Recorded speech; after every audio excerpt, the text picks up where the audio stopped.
Even when you feel low, you can still go. Even when you feel slow, you can still go. Even when there's no hope, you can still go. I never answer to no, man, I still go. Go, go, go. Hello everyone! Welcome back to my channel, Rosel Ompay's Life. So ayan, sa videong ito pag-uusapan natin yung about dito sa Israel and Hamas war. So today ay ika-52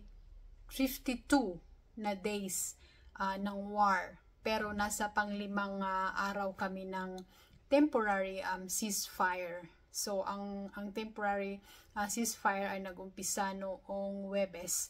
So dapat 4 days lang pero in-extend daw ng 2 days para mas marami pang mga hostages na mai-release ng mga terorista. So nung Friday, yun yung unang araw na nag-release sila ng mga hostages nila, and thanks God, very good news para sa ating mga Pilipino, para sa ating mga kababayan dito sa Israel, kasi napasama yung isa nating kababayan na si Kuya Jimmy Galinor Jimmy Pacheco. So siya po ay yung caregiver na yung alaga niya ay sa kasamaang palad ay napatay ng mga terorista, at si Kuya Jimmy ay si kabayan Jimmy ay dinala ng mga terorista doon papuntang Gaza kasama ng mga tao na kapitbahay niya doon sa kibbutz dito sa Israel. Ang kibbutz ay sa atin ay parang small community or parang small village or parang isang maliit na barangay na katabi mismo ng Gaza. Nasa border sila ng Gaza at Israel. So ayun, nai-release na si kabayan Jimmy Pacheco noong Friday.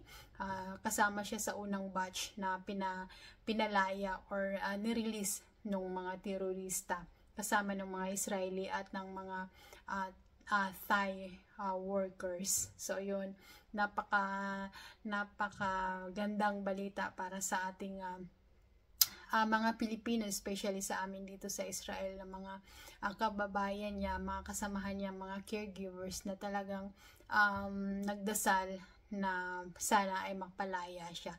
So ngayong araw na ito, araw ng Martes, ay panglimang araw ng temporary na ceasefire ng Israel and Hamas. And good news din ulit, kasi kasama din si Ate Nora Agoho.